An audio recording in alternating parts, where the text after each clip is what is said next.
So I lost Javita and both of my biological parents all within about a 14-month period. Oh, wow. That is going to rock you, which it did me. And it really took me to a place of introspection. And what came out of all of that was as follows. You are still young enough and have enough energy. I want to find out, Justin Farmer, do you have what it takes to do something else? Can you succeed in something else?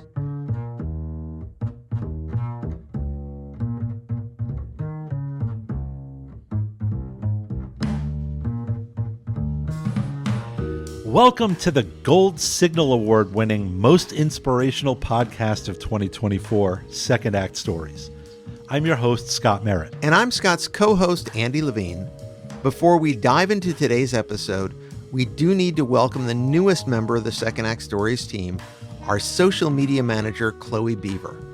Chloe is really taking our social content to a new level. If you haven't seen her work yet, we hope you'll check it out on Facebook, Instagram, LinkedIn, YouTube. She has got us covered everywhere. She sure does, and we are lucky to have her. Welcome to the team, Chloe, and go dogs. She's a UGA Bulldog. So. Gotcha. Good. Thank you for that clarification. Absolutely. All right, let's switch gears to today's episode. Scott, you interviewed an icon of TV news in Atlanta. This is familiar territory for those of us in the PR world. Tell us about this. Yeah, he's an icon for sure in Atlanta, but he's also from a bit of a family dynasty in TV news. So Justin Farmer is the gentleman that we're featuring today. His dad, Don Farmer, was also a TV news anchor. He was one of the founding anchors on CNN when it launched. But more interestingly, Don later held the role of anchor at WSB in Atlanta. And that's the exact same job Justin just had for 17 years before he departed for his second act. All right, so TV news anchor, 17 years in the anchor chair. This is the number one station in the Atlanta area. So tell us what he's doing now. Okay, so as with so many of our guests, Justin had this untapped passion, and his passion was for wealth management. And as you'll hear, he scaled some pretty steep mountains to pursue it. So from news anchor, 17 years, to wealth management, that's a pretty major change. Let's hear Justin Farmer's second act story. Tell me a little bit about your history in news. Sure. So my father, of course, Don Farmer, and his wife, my stepmother, Chris Curl, they were both newsies in their own right. My father was the youngest ABC News correspondent or any network correspondent to be in Vietnam. And in those days, embedded meant you carried a side piece and you were really embedded.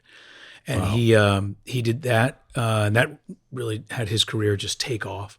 And then the reason I was born in Atlanta actually is a fascinating story. So he was going through the ranks at ABC News as a correspondent, and his boss, as he would tell the story, said, at the time, I think my dad was living in New York or Chicago, and he said, Don, we need to send you to Atlanta. There is this Martin Luther King character, and there's something happening. The civil rights movement this is really something's happening in Atlanta, Georgia, and we want you to go cover this man because it's extraordinary. And so my father and then mother moved to Atlanta, and I was born here in December of '69. And I credit Dr. Martin Luther King Jr. in many ways for me being born in this city that I love so much. You wound up in TV news, and we'll get to how that happened. But it's interesting because your father became this legendary anchor. He sure did. At WSB in Atlanta. And prior to that, CNN. So in 1980, he and Chris were two of the original anchors at the original Techwood CNN, with Bernie Shaw and the whole gang of these legendary voices. Ted Turner said, let's do 24-hour news. 80% of the people he brought this idea up to him said, Ted, you're out of your mind. No one wants news all day. Now look at the world, right? So obviously Ted Turner was a visionary. And among his first hires were Don Farmer and Chris Curl. And so they anchored there for several years, helped get CNN off the ground. And then in 19, I believe 87, 88-ish, they were hired by WSB, which was a big decision for my father because he had been such a network, hardcore newsie, Right. being ABC News, before that newspapers. And he was really the sort of the Cronkite kind of, Murrow kind of journalist. Right. No nonsense, big J journalism. And I grew up hearing these stories. You know, I remember being very, very young and at the dinner table hearing my parents sort of talk / debate about the day's events that may have included Watergate, the aspects of the Cold War, international relations, American elections. And so obviously that had a profound impact on me as I was growing older and going through school. Did you realize at any point that you had sort of this inside track to history? About junior year of high school, yes. That's when I realized that my knowledge base was a second language for me. It'd be like growing up bilingual, right? And so I had this knowledge base of, let's just call it 20th century American history that was it was very helpful. I'll put it that way. And to this day, I lean on that. Right. So your father makes this difficult decision to go from national newsman to local newsman. Right. What insight did that sort of bring? Yeah. So at the time, how old am I then? I'm, 17, 18 years old. I'm getting ready to go off to college. So I wasn't really plugged into a deep dive of the decision making. But what I remember is that WSB then, just as much as it does today, had the reputation as the premier, among the top 5 premier local television stations in the United States. Right. And they paid him handsomely to get the Don Farmer to go from this network resume, this network career, to come lead us at WSB and sit along the legendary Monica Kaufman, now Monica Pearson. Yeah. And so that was, he did it. And here we are. Most kids, especially teenagers, have like zero interest in following in their father's footsteps. Right. Unless it's into like a family owned business or something. And we could say that this is sort of a family business at this point. But you literally took the same exact job when it came down to it. And that's what's so bizarre is when I was leaving WSB in the end of November, a number of folks asked me, A, was this always your dream?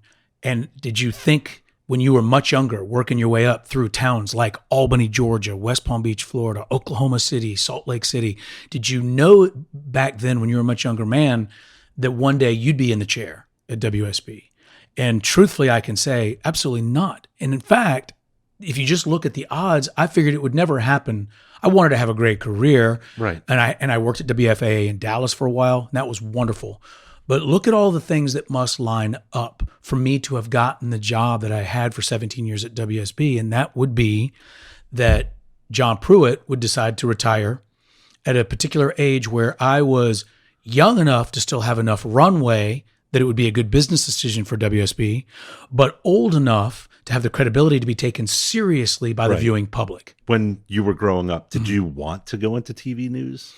I didn't know the answer to that specifically, because that's such a specific vocation. What I did know is from a very young age, I was fascinated with the angles and the human aspects of our government, particularly our American system of government, its genius and its flaws from a very young age. And being such a Southern kid, I thought it would be good for me to be well-rounded, and having my parents have a Northeast influence and knowing their background was very different than mine. Right. I thought maybe it would be smart to go to school in the Northeast and just see what all the fuss is about.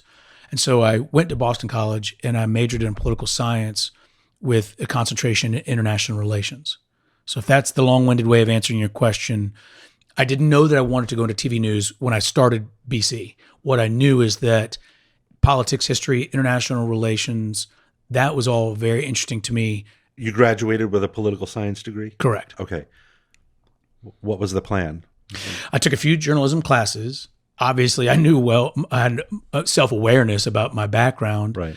And when I got out of school, it was May of 91. we were in a pretty deep recession in the United States. No one was getting really good jobs. Nobody. It was a pretty bad time to be looking for work. And so I moved back to Atlanta after graduation and was doing various things. I was parking cars at shops, and I was making my resume tape. I would go down to WSB where I had interned most summers throughout college. Right. And so I got to know those photographers. I learned how to shoot. I learned how to edit. I learned how to do all that stuff. And I went down there and I started making a resume tape. Living at home, for my personality and my father's, me being back in the house living there after college, we butted heads like big horn rams. And we both kind of came to the situation, the agreement, you need to get your ass out of this house, go get a job, a real job. And I was like, I'm trying, Dad. I am really trying. I've sent my tape to Meridian, Mississippi, and God knows every other town, trying to find Yuma, Arizona, trying to find some television job. And finally, a small station in Albany, Georgia, which was cool because it was close enough to home, gave me a shot. And I went down to Albany, Georgia, and started as a sportscaster. How's that different than being a newsman? Well, it's very different, but I'm grateful that I had that experience. And here's why. Because when you're in breaking news situations, in my view, some of the people who are the very best at breaking news are that way because there is no teleprompter, and they are having to really display their knowledge of a situation, their knowledge of a town or a region, and they have to be able to speak very quickly, think on their feet, and just go and go and go. Think about great sportscasters. When you're doing highlights, that's not written out word for word. Right. And so a lot of the skill sets that I acquired 9 years in sports or whatever it was, I translated very well over to the news desk. Well, were you a sports reporter or a sports commentator? Not a commentator, sports anchor. Okay. So the biggest sports job I had was at CNN. So I did CNN Sports. Oh, okay. Yeah. So I did that in Atlanta from, what year was that? 95 to 98. So you got to cover the Atlanta Olympics. Yes. And what we did though then was I was more of like the highlight desk guy, which was good and bad. It was good for profile, but you didn't get outside the building much. The way it was organized then, our sports department was where you would do highlight after highlight. Around the year 2000, Justin decided it was time to transition from sports to news. I went to Oklahoma City. And I got hired as a news weekend news anchor, a 3-day-a-week news reporter at a great station in Oklahoma City. And that was the best thing that ever happened to me because I really learned how to report, how to think like a reporter, how to do that, how to anchor a newscast. What was different about it that surprised you? The difference is rarely in sports news are you having to cover things that are extraordinarily serious and potentially tragic. Or all-encompassing. I mean, a sports game may be very important to a community, but in the end, it's not as important as a snowstorm that cripples an entire city for 2 days. Right. It's not as important as an interstate fire that burns a bridge, over 85. It's not as important as a tornado outbreak that kills 6 of our citizens, right? And so that's where you need to learn to have a tone and a voice to match those needs. When Justin finally landed at Channel 2, WSB in Atlanta, he didn't get preferential treatment. He describes it as a Hunger Games type situation where he and his colleagues reported from the field and filled in on the anchor desk. In 2010, WSB's anchor at the time, John Pruitt, retired, and Justin landed the spot. I got I want to say my first hour was the 5 o'clock. And then that went well. And then John came off the 11, so I got the 11. And that my great friend, the great late Javita Moore, it was clear was going to replace Monica. So all of a sudden the station decided, not all of a sudden, but I mean, after watching Javita and watching me do the work that we had sort of done independently, filling in and all that, they said, these two are going to be our horses. And so Javita and I were put together. And thank God we were, because she was the best. She was the best at her job, but warm and fierce at the same time. And gosh, I miss her. Talk to me a little bit about what it felt like the very first time you sat at the anchor desk. Oh, it's funny you say that because I remember the first time I anchored with Monica Kaufman Pearson. Now, I had known Monica. You have to understand this. My dad had started working at WSB in 87, I think late 87.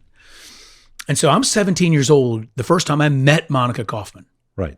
And for our folks who are listening to this outside of Atlanta, Monica is to this day the most known media personality in the history of this city. She is a goddess in this town. I think you'd agree. I think I would. And so to say she was an intimidating factor is an understatement. Again, picture me interning at WSB when I'm 17. 22 years later, suddenly I'm supposed to hold my space and anchor next to and be the male voice in this new newscast next to Monica Kaufman. Please. And so I was like, I thought, wow, how am I gonna handle this for myself, and what am I going to say to her? And so I just tore the Band-Aid off and I looked at her. I said, Monica, this is crazy for me. This is completely surreal. And she said, how do you think I feel? I got to work with my coworker's kid. Exactly. She was gracious and was very, very accommodating to me. And we worked through it, and we did. I think we worked together at maybe 18 to 20 months or so, and the ratings were strong as ever. And I had the unique experience of working next to her. It was just fantastic. You mentioned ratings. Talk to me a little bit about the pressure of being the face of the newscast, and having to worry about ratings all the time. When I got the first hour at 5 p.m., our then general manager brought me in with the news director, who is now the general manager, and sat me down and congratulations and, high five and, slap you on the back and hope you feel good and you earn this and yada, yada. And then pauses and without the slightest bit of grin or humor in his voice stares at me and says, do not F this up. I'm guessing he didn't say F. Correct. Yeah. All right. No pressure. Exactly. Right. Welcome to TV news, buddy. Yeah. Yeah. So that's how it got started, and here we are. Let's talk about some of the fun stuff over your 17-year career at WSB. Yeah. Is there a single most memorable moment? Many, many, many. One pretty serious and the crescendo moment of my career, and one hysterical. And I'll start with the latter. So it's, I don't know, somewhere in the 6 o'clock news, maybe 20 past. And our producer, into our earpiece, I hear her say, Javita, Justin, listen to me. There is a zebra loose on the downtown connector at the Grady Curve. We're taking News Chopper 2 in 10 seconds. The picture, the live shot. Yeah. Live camera affixed to News Chopper 2. Of a zebra running through on the highway that runs through Atlanta. Yeah. Not in the Serengeti. Yeah. In Atlanta. Right. I said, could you repeat that? So she said, shut up, you're going. And there we were. So Javita and I had the best time with that. Just one observation here. You said this is like 20 after 6. Yes. Rush hour. People are, like, what? You can imagine they're as freaked out as we are. And what's really fun about breaking news, and to this day, that was about 20, I want to say 15-ish. And it's still true today, despite all the changes in the media landscape, is that compelling live breaking news is just that. It's compelling. And when you have a job like I had, and you realize you're in one of those moments, it's a privilege. And now let's go crush it. Right. All right. Most embarrassing moment. Hold on. You asked the most important was, yeah. That was interviewing then sitting President Barack Obama one-on-one in the White House, in the map room. That was astounding. The whole process. That must have been nerve-wracking. It was. Oh, by far the most nervous I've ever been. I'd never really had my palms actually sweat, that phrase, and I just figured it happened to me. It's the only time in my life it ever actually happened. Didn't happen when my children were born. Didn't happen walking down the aisle. I'm telling you, it happened when you're sitting there and the president's PR person, handlers say, great, the president should be up in 90 seconds. Here's what's going to happen. A, B, C, D. We will cut you off after 13 minutes. What don't most people know about live TV? It's hard. It's hard to be good at it. It is. That I would just say this, there are a lot of people who can present. And what I mean by that is they're gifted linguistically and they have good command of the English language and they're attractive people and they have attractive voices and they have composure. There are a lot of folks we all know who have those attributes.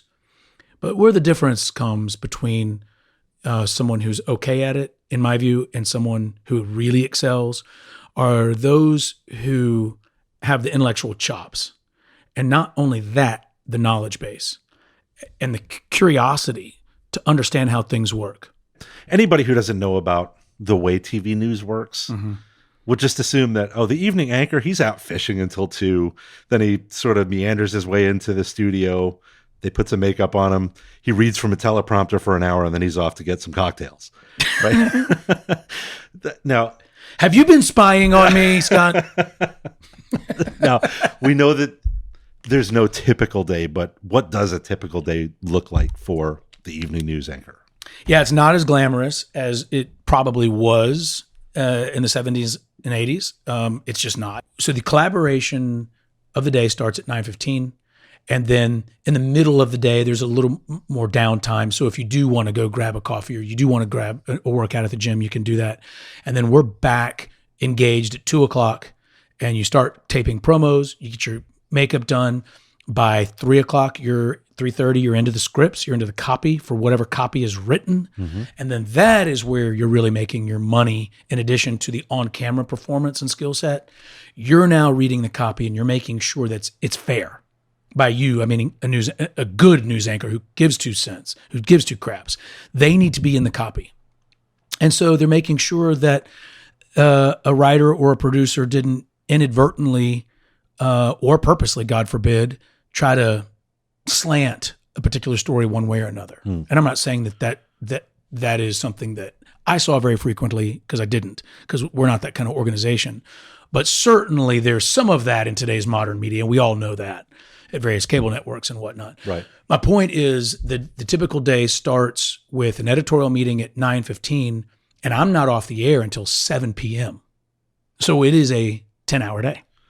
Did you have any rituals? Any lucky charms? Did you keep anything fun under the desk?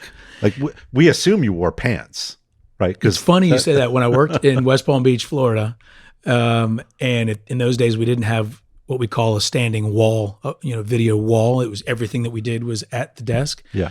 And I would leave a dress shirt and a coat and a tie at the TV station. But buddy, I lived in South Florida. So I was outside playing as much as I possibly could until the last minute I didn't have to.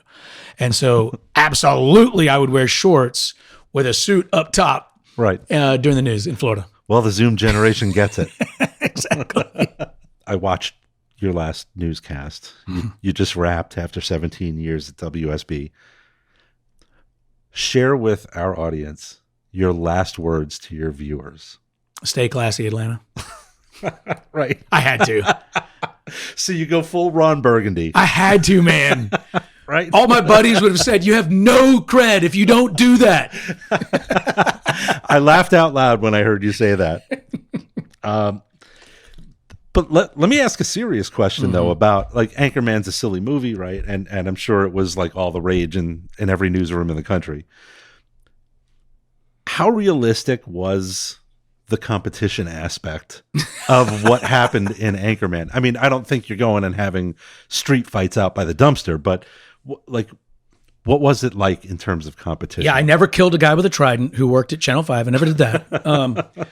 No, Russ Spencer and I played golf several years ago together at East Lake, and it was great because we have much more in common that we can talk about and laugh about than getting caught up in what our bosses are always caught up with, is the competition and the ratings and all that kind of stuff. Are we well aware of that? And did I want to win? Yeah. And we did, man. I mean, we won all the time. Yeah. So their perspective may be different than mine. But I liked it when I would see my fellow journalists who worked at other TV stations or other outlets around town. So walk me through the process. So at some point, Justin Farmer, the news guy, winds up being really interested in being Justin Farmer, the financial advisor guy. Yeah. Where did that happen? Happened over many, many, many years. Very independent of all of my aspirations and achievements in broadcasting. In my 20s, I was working in West Palm Beach, Florida. My mom, who was a residential real estate agent in Alpharetta, she calls me and she says, "Honey, do you even have an extra $100 or $200 left over in each paycheck?" "Hardly, Mom. Why? What's on your mind?" And she said, "If you can buy stock, I want you to buy stock in this little hardware store thing called Home Depot. They're starting to pop up everywhere. And every time I drive by one early in the morning, the contractors, the ones I see working on the houses I'm trying to sell, they start their day there. Buy it." I thought, okay. So I started paying attention, which really, as a journalist, all you're doing is you're paying attention. Right. Same thing if you're really good in the financial space. You're paying attention. What's going on? What trends are happening? So I started paying attention. I started buying Home Depot stock in the 90s. So financially, that changed my life. So that, I would say, was the real genesis many, many, many years ago. And then fast forward, so all my adult life, as I'm getting older, get married, have kids, got to send kids to school, and I'm trying to grow my career, and I'm making a little bit more money and a little bit more money and a little bit more money. And I'm really becoming not just interested in, but a student of financing, how people invest, why people invest, how different kinds of people of different ilk in our society invest, and why are certain people, how is it that certain people have access to certain kinds of investments that others don't, and what is it they're investing in and why? When I really started looking into that, I was hooked. And so a few years ago, I turned to passion and I said, I'm going to turn this passion into a profession. And COVID hits, we lose my great friend Javita Moore, and I lost both of my biological parents. So I lost Javita and both of my biological parents all within about a 14-month period. Oh, wow. That is going to rock you, which it did me, and it really took me to a place of introspection. And what came out of all of that was as follows. You are still young enough and have enough energy.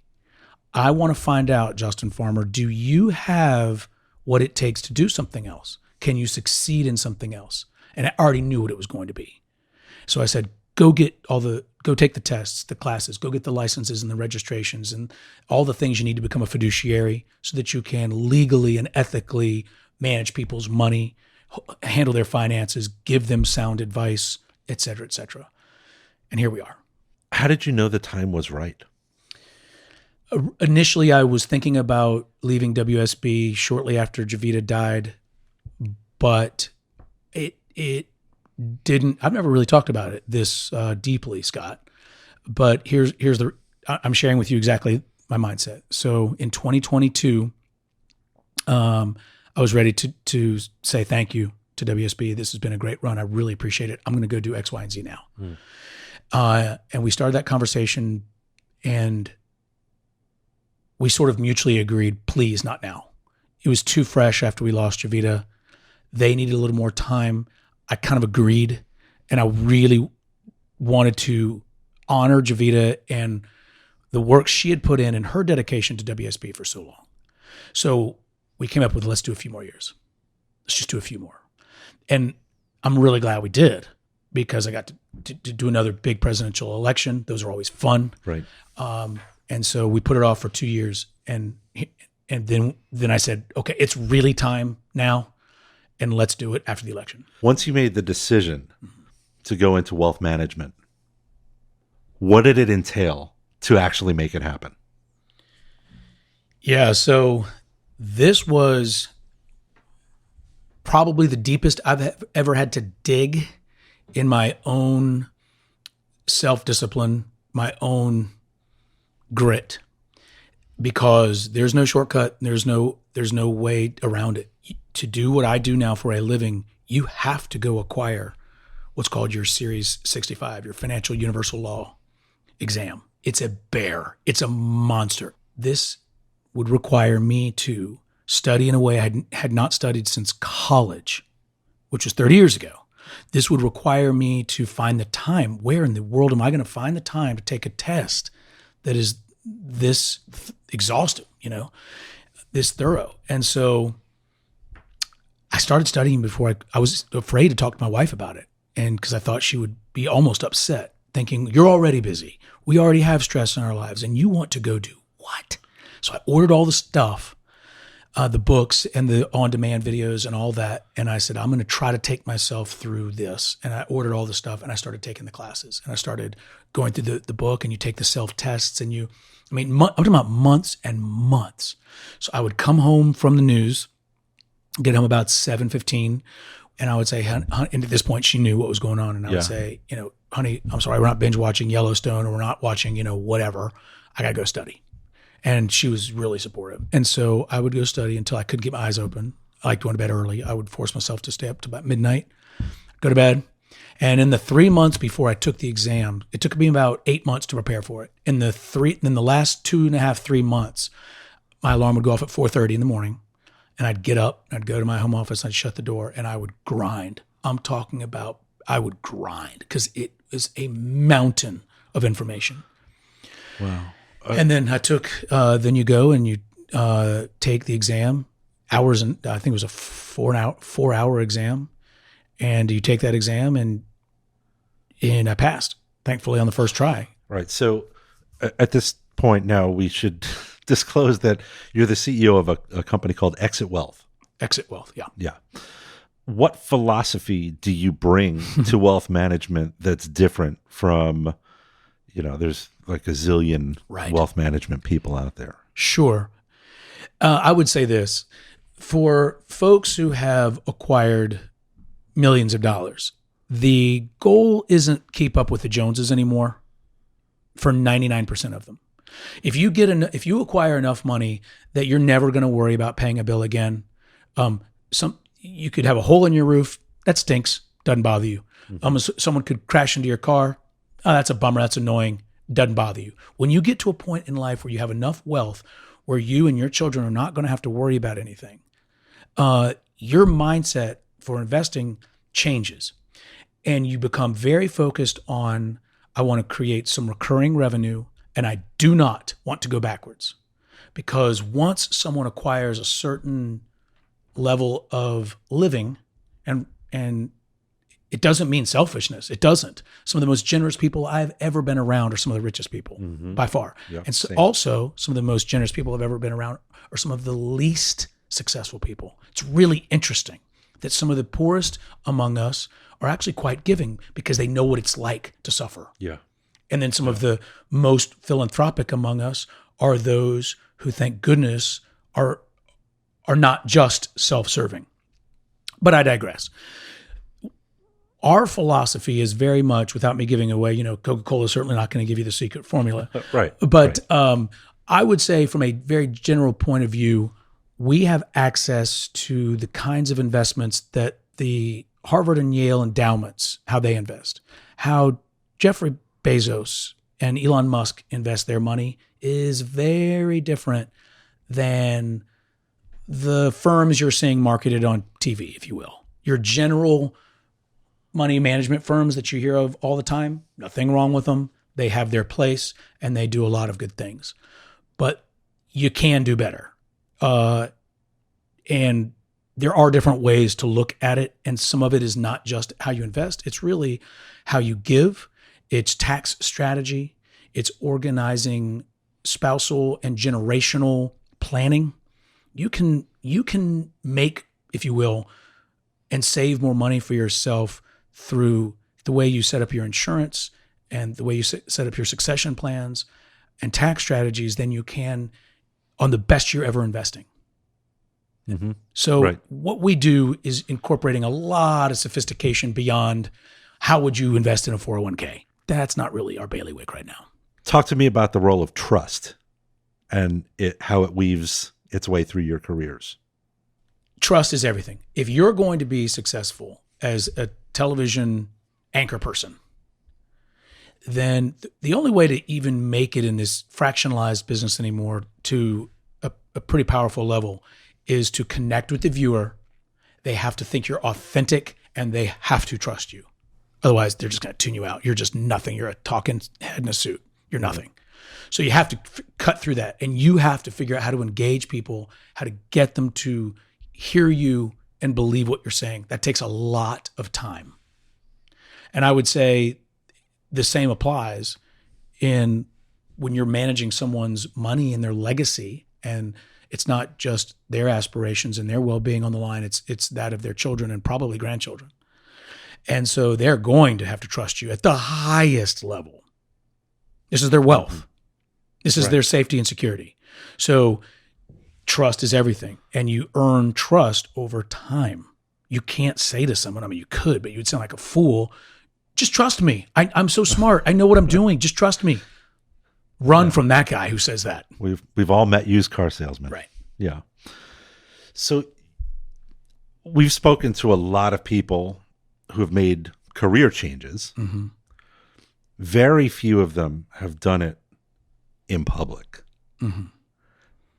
That's how you have done it, right? So talk to me about making this monumental career shift in front of an entire city. Yes, that's really funny you say that, because it is intimidating.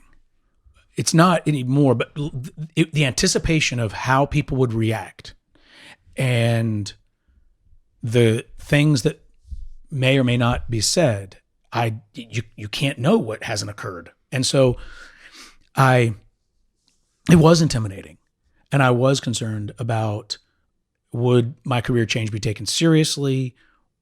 I know there are people who would say, is this guy insane?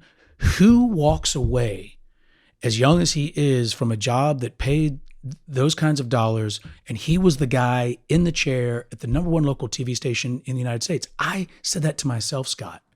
And I would say, hey man, can you see right now? Are you aware of what you are potentially giving up? And I asked myself that question for years until I finally came up with this. In the end, people are intrinsically, as they should be, selfish, and we're all self-obsessed. And so we may be concerned about someone else or their career move or whatever for a day or two or three. Right. But in the end, we all care about what's going on in our lives and our kids' lives. And so I had to remember that whatever someone says that's kind or unkind, I don't really care. But what I do care about is my life and what it looks like, and my availability to my children, my availability to my wife, and my availability to my inner rudder, my inner voice. And there was a voice that had been yelling at me for some time that said, you need to find out if you are good at other things. I have checked this box in my life, and I am grateful for it, meaning the anchoring. Right. It is time to find out, do you have the chops to do X, Y, or Z? And if you don't, at least you found out. Torture would be 15 years from today, I never took a chance. I never believed in myself and took the risk. And yes, this is a risk. But if I never took the risk, what does that say about me? And that's how I got there.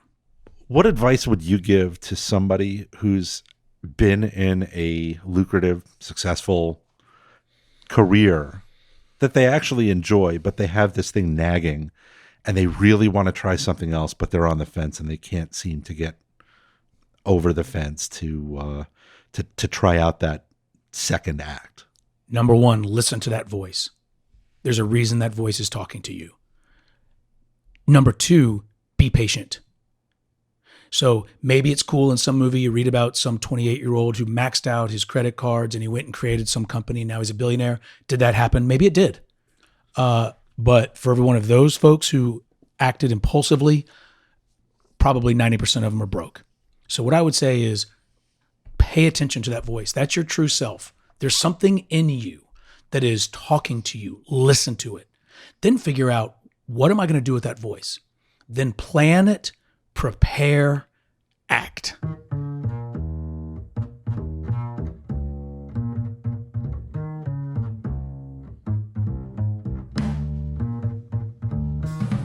Scott, another amazing interview. Congrats on landing Justin Farmer on the podcast. Great to have him on this episode. There were a couple of themes that stood out to me in Justin's second act, and I just want to explore them a little bit with you. The first here is trauma as a trigger for starting a second act. Can you talk about that and how that sort of helped bring him towards a second act? Yeah, so I think Justin, the way I gather it, it sounded like he's sort of had this notion in his mind for a while that maybe he wants to pursue something else. But it really, the trigger point for him was really the loss of both of his parents and then his beloved co-anchor, Jovita Moore. Jovita was an absolute institution in Atlanta. And it was absolutely a shock when we lost her. And I can only imagine what it meant to him after losing both of his parents and then her. I think that just maybe put him into sort of a tailspin about like, okay, what do I really want to do? And how do I really pursue that? The other aspect of us, we always say that there are leapers and planners. Justin Farmer clearly is in the planning category. Can you talk about his prep work towards taking his Series 65 investment advisor exam? Yeah, well, I don't know what I can add more than he did other than like, oh my God, that is an enormous amount of work to take on for somebody who already has a pretty high visibility full-time job. You know, he's waking up early mornings. He's going to bed late. He didn't even want to tell his wife because he was afraid of how she would react. It's an incredibly difficult exam. There's so many bits and pieces of everything that you just need to know so much about. And he said it himself, he luckily passed on the first go because otherwise, who knows where it would have led. So just on a personal note here, was it kind of super fun just interviewing someone you've watched on TV for years and years and years in Atlanta? You know, I've had the good fortune to sit down with a lot of fairly well-known people who I've only ever seen on a TV or on a movie screen or heard on the radio. And it's always really, like, it's surreal. Like, you're sitting here talking face-to-face, eye-to-eye, having a real meaningful conversation with somebody you've only ever seen through some sort of media. And it's just, yeah, it's super cool. I love having a real interesting conversation that I then get to share with the world through our podcast. And he shared some really personal thoughts in this, so good for you for getting him to talk about his change.